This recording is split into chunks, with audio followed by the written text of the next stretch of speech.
Olá, mulheres positivas! Hoje eu recebo aqui uma figura mais que especial. Ela é missionária oficial da tradição Sothochu do Zen Budismo e fundadora da comunidade budista Zen no Brasil. Monja Coen, seja muito bem-vinda. Muito obrigada.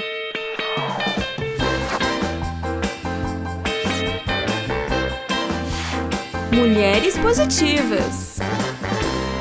Prazer é todo meu, eu tô sentindo já uma energia melhor aqui com a presença da senhora. Que assim seja. É assim, né? Espero que sim. As pessoas, elas vêm conversar com você, te pedir conselho sobre a vida. Vem bastante. Mandam e-mails, mensagens. Conta sobre a sua carreira, como que você se tornou quem você se tornou hoje. Porque você era jornalista. Sim. Eu fui jornalista profissional no Jornal da Tarde, que era o Vespertinas do Estado de São Paulo, e eu acho que isso foi muito importante, porque sai do locus familiar, né, do meu grupo social, onde eu morava, o bairro, etc., para entrar no mundo. E a gente começa a entrevistar pessoas de todas as classes sociais e percebe que são todos seres humanos semelhantes a nós, não iguais. Eu acho que foi a primeira abertura de consciência que eu tive, foi esse trabalho. Eu trabalhava na Geral, porque era repórter da Geral. Então atendia tudo, chegava no jornal, não sabia ainda qual era a pauta. Então cada dia para um lugar diferente, tanto crimes como desfiles de moda, tudo fazia parte, não tinha nada que estivesse fora. Então isso para mim foi muito importante. Foi uma abertura de consciência bem legal. E aí eu comecei a pensar, tinha um governo militar, tinha pessoas assaltando bancos, tinha muitos crimes acontecendo, né? E eu comecei a pensar, será que não existe uma maneira de transformação que não seja violenta? Será que existe isto? E nessa época, eles me pediram para fazer uma matéria de arquivo sobre sociedades alternativas na Califórnia. E uma das sociedades alternativas era o Zen. E assim eu fiquei sabendo que existia o Zen Budismo. Eu tinha 19 anos, não sabia que existia. Aí falei, que interessante, o que será esse Zen? Houve outros episódios na época, os monges vietnamitas, eles se queimavam em praça pública como um protesto pela guerra do Vietnã, pedindo que parasse a guerra do Vietnã. Então eles iam à praça pública, jogavam gasolina no corpo, acendiam um fósforo, chamavam a imprensa e ficavam sentadinhos meditando. Meu Deus. Era muito impressionante, era a capa das... Tínhamos só 3 revistas, chamava Cruzeiro, Manchete, Fatos e Fotos. Que ano isso, monja? 68, 67, 68. Aí fiquei muito impressionada com aquilo, falei, nossa, que controle é esse? E os Beatles meditavam. E eles tinham uma capacidade o quê? De comunicação de massa que me era interessante. Eu não era muito ligada à música, não. Mas a capacidade deles comunicarem com um grande público, aquilo me interessava. E eles meditavam. E eu comecei a pensar, o que será essa meditação? Eu fiz algumas matérias no jornal, pedi uma licença. Quando transcreveram minha matéria toda errada, assinaram meu nome e mudaram frases que ofendiam algumas pessoas. Falei, eu preciso de férias. Aí eu fui para a Inglaterra e fiquei à procura de práticas meditativas. Você apaixonou? Assim, a Inglaterra é muito ligada à Índia, tinha muitos programas do Jung, Carl Gustav Jung na televisão. E ele falava muito da importância do budismo, da meditação. E aí comecei a procurar, voltei para o Brasil, fiquei uns tempos aqui, aí fui morar nos Estados Unidos, lá me deram um livro sobre ondas mentais alfa, e era uma repórter que entrevistava muitas pessoas, e ela entrevistava um monge zen e perguntava a ele, o que o senhor acha de usar eletrodos para induzir o estado alfa, que é possível em clínicas de psicologia, né? Ele disse assim, por que entrar pela janela? E essa foi a frase que me pegou, eu quero a porta. Eu não dependo de alguém me induzir a um estado, mas como é que eu chego a esse estado? Tinha uma lista telefônica, páginas amarelas, que ninguém mais conhece, né? Mas eu procurei no Zen Budismo, ficava pertinho eu consegui um emprego no Banco do Brasil, funcionária local, e o centro de meditação que existia em Los Angeles ficava entre a minha casa e o banco. Então eu comecei a frequentar. E desde que eu entrei lá, não saí mais. Eu falei, nossa, isso dá sentido à minha vida.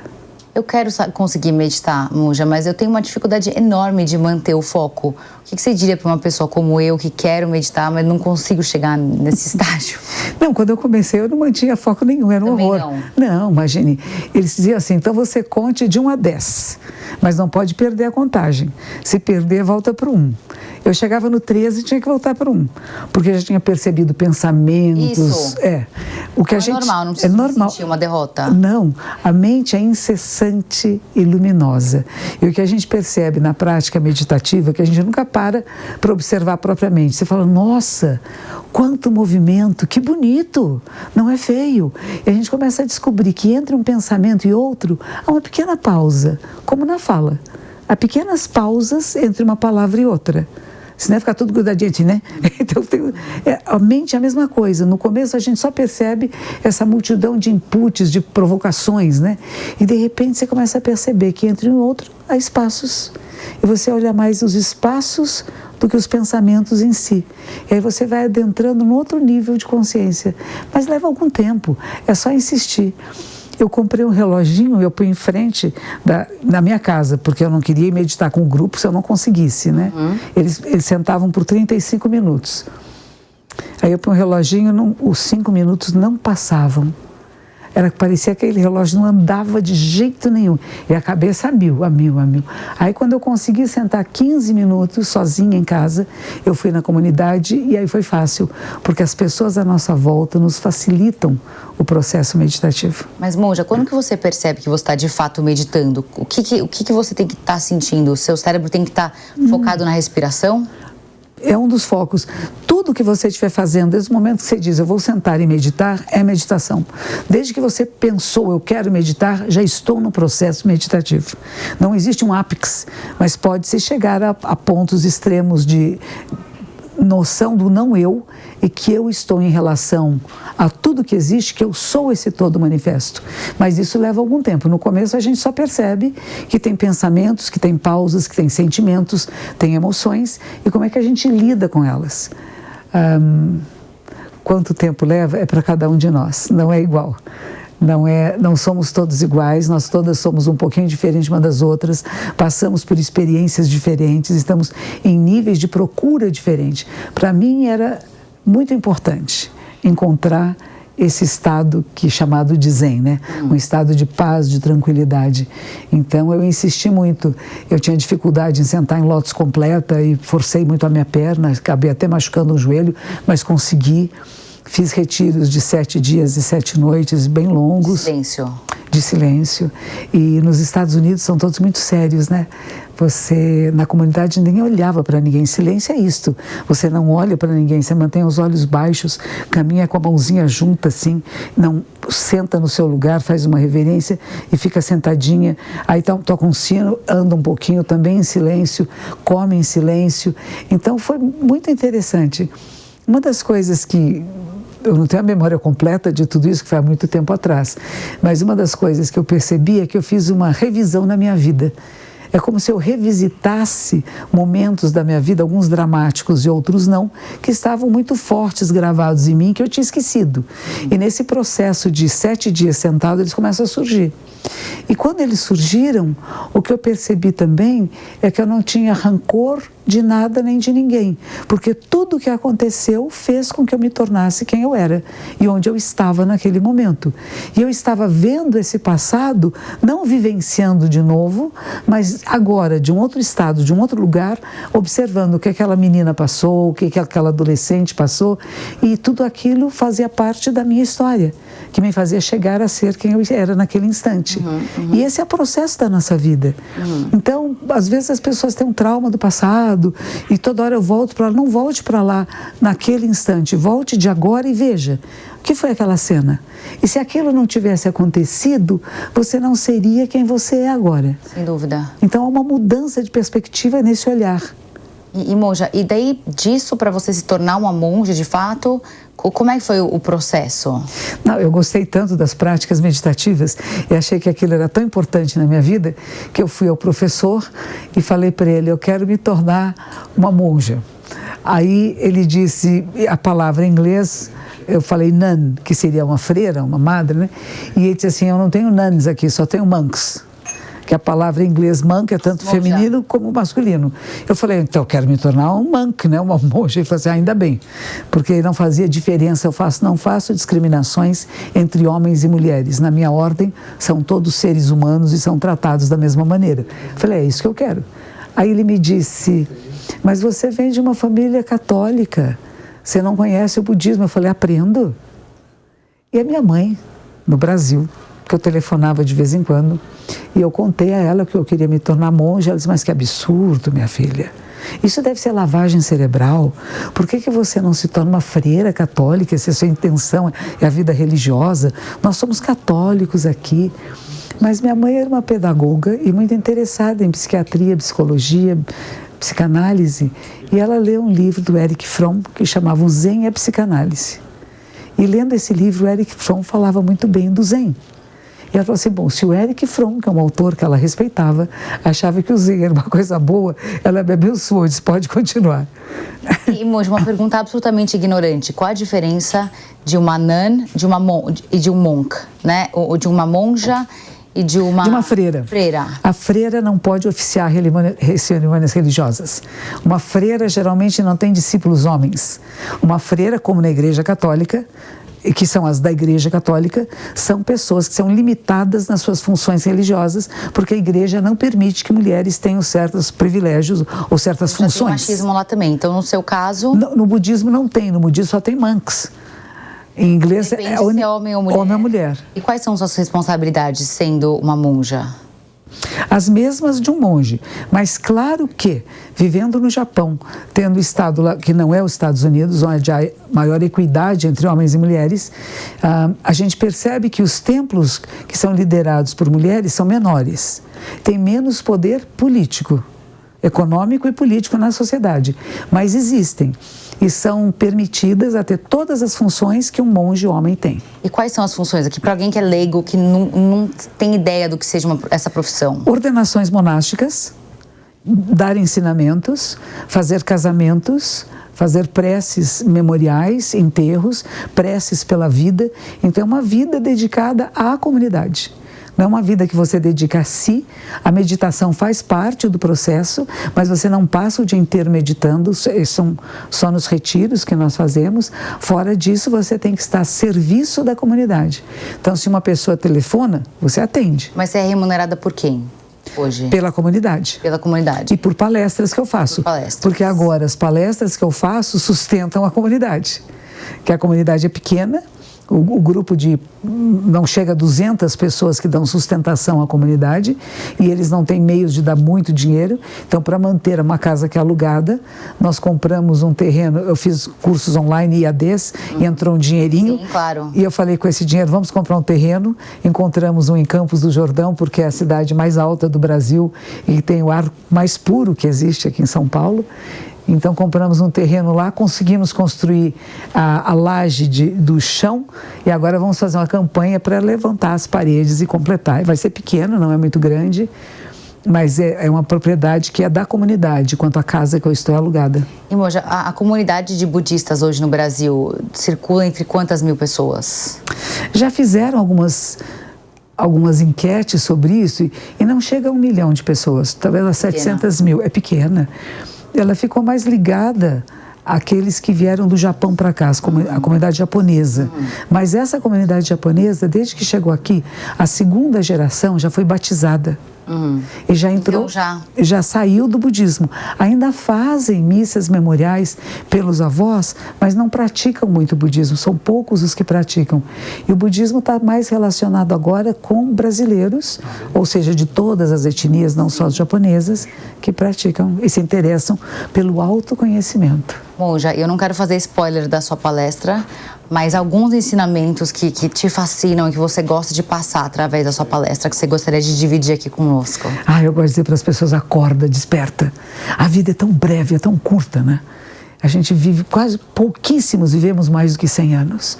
E por que reclamamos tanto? Por que não apreciamos a existência? Alegria, tristeza, tudo faz parte. Não é ficar sorrindo o tempo todo, achar que está tudo bom, não existe isso. Tem momentos positivos e momentos que não são tão positivos, por isso o positivo existe. Senão não teria positivo. Se tudo fosse bom o tempo todo, não é bom o tempo todo, mas como é que eu faço que seja melhor? Então eu não fico no que não é bom me lastimando. Como é que eu crio causas e condições para sair daquilo que não é benéfico e entrar num outro plano? Não só de consciência, mas de ação no mundo. É a ação, a palavra, o gesto que muda. A minha professora falava muito isso, né? Ela é uma monja, agora está com 93 anos de idade, eu fui visitá-la em julho passado. E ela disse, eu não vou me aposentar nunca. Eu falei, nem eu.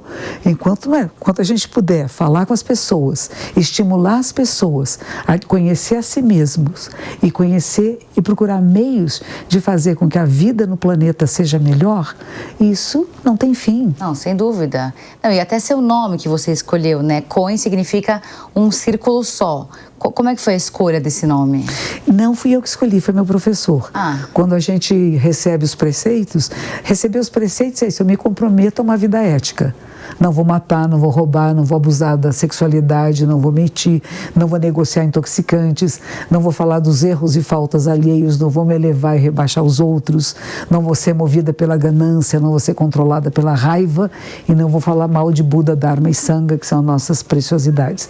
Quando a gente recebe esse preceito, mesmo como leiga, o professor dá um nome, que chama o nome dos preceitos. E o nome dele era Coen.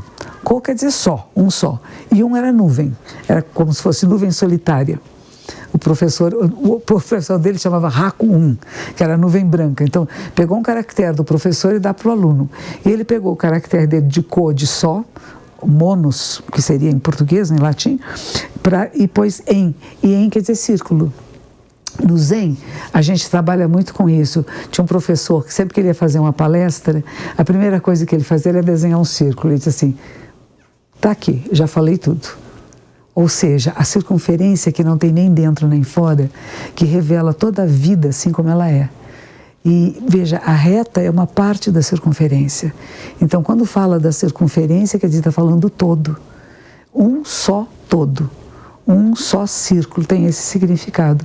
Vem de um poema muito antigo da China, que o mestre Dogen, que é o fundador da minha ordem no Japão, no século XIII, transcreveu e comentou, que fala mente-lua, que é Shin-Getsu. Shin é coração, mente, espírito, né?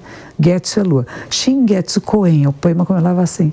Então, a mente-lua só e completa, o círculo, a completude. Quando a luz faz com que todas as formas sejam vistas, mas quando luz e sombra são transcendidas, o que é? Esse é o poema de onde veio o meu nome, que é uma questão que às vezes a mente lógica rapidamente não resolve. Então nós temos umas questões como essas para dar para quem está meditando, para sair da mente lógica e ir noutro nível de consciência. O que é quando não há nem luz nem sombra? O que existe? Será que existe alguma coisa? E a pessoa tem que sentar com isto. E tem que apresentar para o professor a sua interpretação. Não é falar, apresentar. E monja, você foi a primeira mulher não japonesa a assumir a presidência. E como é que você chegou lá? Como é que foi o processo? Como é que os próprios japoneses aceitaram essa situação? É que quando eu voltei, eu fiquei 12 anos no Japão, aprendi a falar um pouco de japonês. Depois dos Estados Unidos, você foi direto para o Japão? Fui direto para o Japão. Direto para o Japão. Fiquei 8 anos no mosteiro e depois fiquei mais 4 anos trabalhando em templos no Japão. Aprendi a falar japonês, aprendi a fazer todos os ofícios de uma monja. Me casei com um monge japonês que quis muito vir para o Brasil. Então nós viemos para cá com a ideia de repetir um pouco o que ele tinha visto o meu professor fazer nos Estados Unidos, que era Maizumi Roshi, que criou um Zen Center de Los Angeles, teve muitos discípulos, era muito respeitado. Então viemos para cá com esse intuito. Quando chegamos aqui, tinha um superior para a nossa ordem que estava morando aqui no Brasil, e ele ia ser o presidente da Federação das Seitas Budistas no ano seguinte. Só que ele foi chamado de volta para o Japão. E como eu cheguei... Eu acabei de chegar, eu fui nomeada... não para sempre, eu não fui nomeada arcebispo ou Socan, que é o nome que a gente dá, mas eu era a substituta daquele personagem. Então eles me convidaram se eu poderia assumir a presidência da Federação das Seitas, e eu falei, claro que sim. Claro que assumi. O meu marido japonês, ele disse assim, pode deixar que eu faça os discursos dela. Porque a gente tinha discursos bem difíceis, né? Claro. Numa linguagem bem clássica japonesa. Então foi uma grande, grande ajuda. Ele me ajudou muito e ele me punha muito para frente, né? E o pessoal dizia, não, mas você é o marido, você tinha... Ele falou assim, não, ela é mais graduada do que eu. Ela sabe mais do que eu sou atendente dela. E a coisa que o pessoal não entendia muito, né?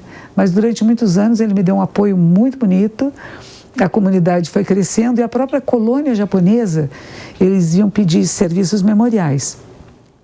E eles pediam que eu oficiasse, porque eles queriam que eu falasse em português com seus netos e bisnetos que não falavam japonês.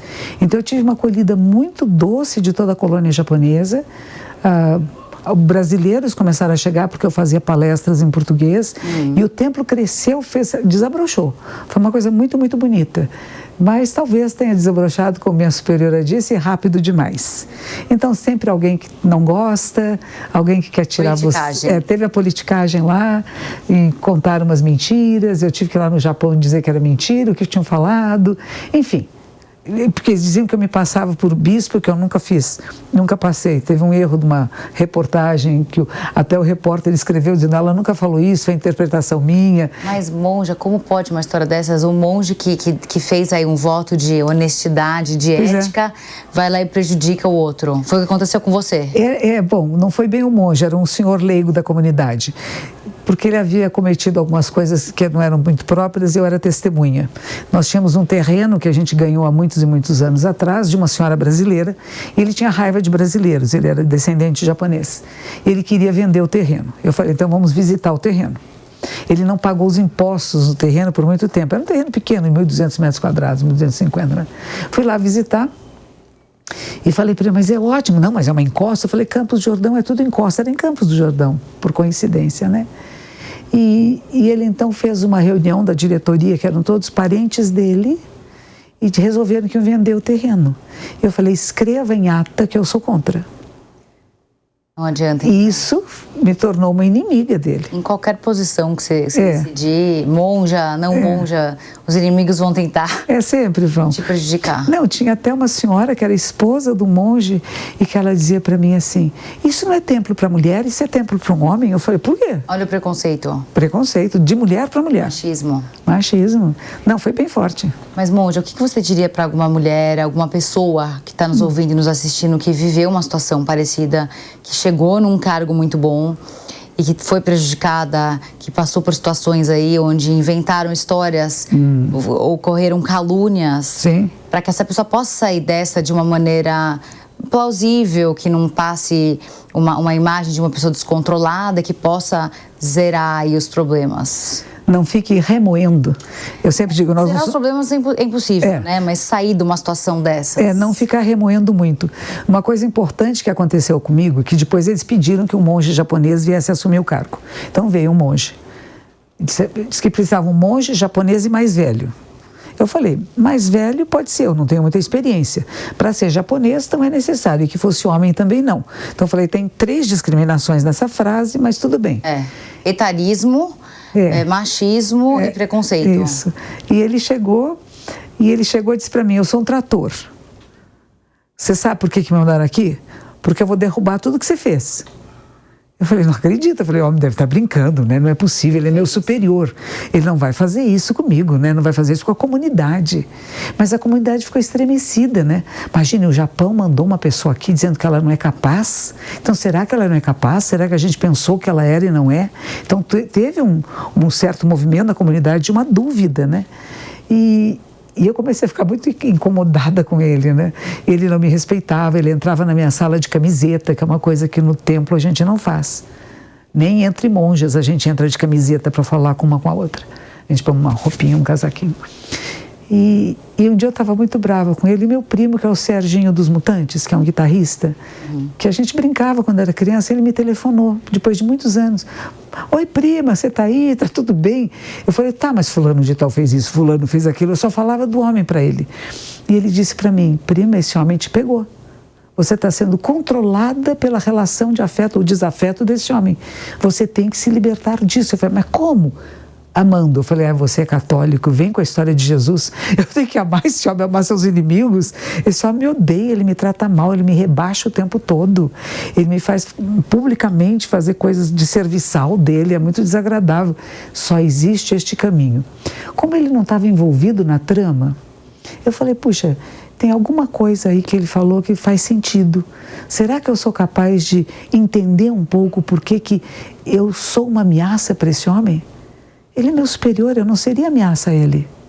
Por que eu sou ameaça para ele? E aí eu comecei a ver, ele teve 7 filhos, nenhum dos filhos dele quis ser monge, só um mais novinho que foi ser monge desistiu. A mulher dele não veio com ele para o Brasil, ele estava muito sozinho, ele estava amedrontado porque a comunidade cresceu muito à minha volta. Então eu acabei sendo uma figura muito importante para aquela comunidade. E para me tirar de lá, será que aceitavam ele no meu lugar? Então ele precisava me esmagar para ele poder aparecer. Você começou a dar amor para ele. E eu comecei a ficar com pena dele. Você não acredita, o dia que eu fiquei com pena dele, eu falei, coitado, não é nem um filho que ser monge, nem um filho... Então a mensagem é dar amor para quem está tentando te derrubar. É, porque tem uma razão. Essa pessoa é infeliz. Uma pessoa feliz não tenta derrubar ninguém. Uma pessoa que está completa em si mesma não quer atrapalhar a vida de ninguém. Verdade. Se está querendo atrapalhar, porque ela não está bem. É duro alguém que quer te destruir, você querer tentar dar amor, é difícil, né? Querer entender, não é dar amor, mas querer entender. Compreender por que está se manifestando dessa forma e não ficar com raiva. Porque na hora que você fica com raiva... Você está se prejudicando. Você está na mão do outro.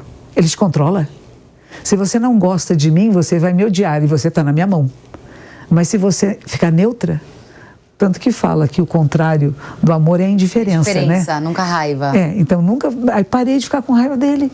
Aí ele começou a me chamar para todas as reuniões, me perguntar se eu aprovava. Mudou a relação. Completamente. Vou tentar fazer isso. Vamos ver se quem está também nos ouvindo, nos assistindo também, coloca em prática esse conceito. Não é fácil. Não é fácil. Eu deitava na cama, pensava nele, ele fez isso, ele fez aquilo. Para de pensar no personagem. Deixa ele lá com o seu personagem. Vive a sua vida. E o que eu digo é, quando fecha uma porta, abre outra. É imediato. Então eu acabei saindo da comunidade, achei por bem sair da comunidade, porque eu incomodava muito. E ele falou, não pode ter 2 cabeças nesse mesmo templo. E você saiu? Aí eu saí e aí comecei a lidar com a comunidade brasileira. O que foi ótimo para você. Maravilhoso, e para todos. E nas redes sociais eu vejo que você também é super ativa, super grande. Cresceu. Os cursos. Eu estaria muito pequenininha, atendendo apenas a colônia japonesa e alguns brasileiros que porventura fossem lá. No momento que ele prefere que eu saia para ele ter um pouco mais de poder na comunidade e que eu escolho sair, foi lindo. Eu comecei a fazer caminhadas em praças públicas. O Chico Pinheiro veio me entrevistar. Diz que o Frei Beto tinha falado para ele me entrevistar. Eu falei, eu não conheço o Frei Beto.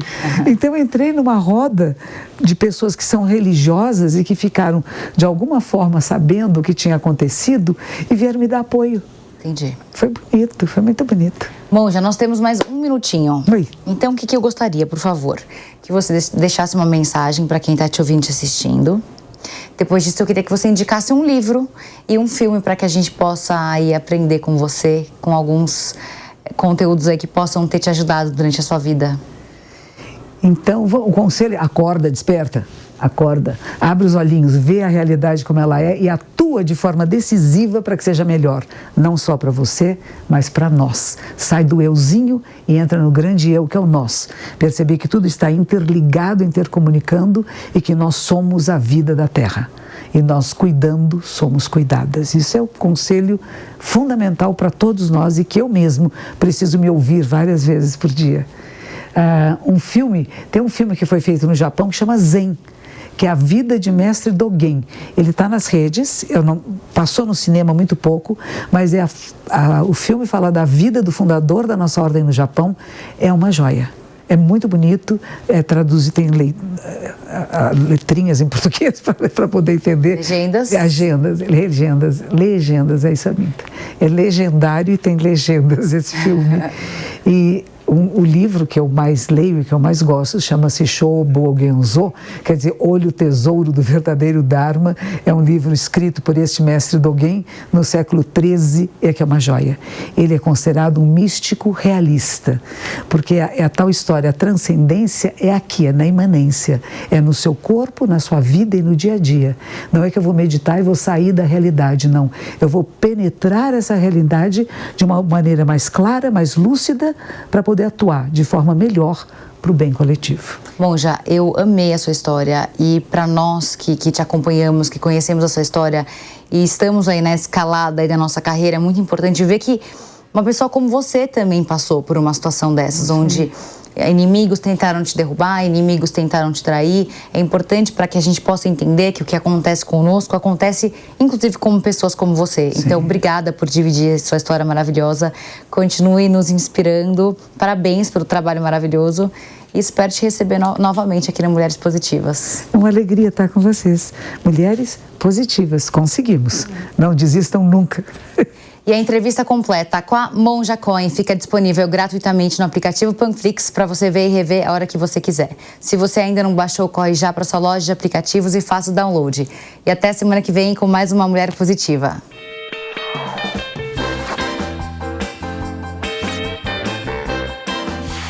Mulheres Positivas.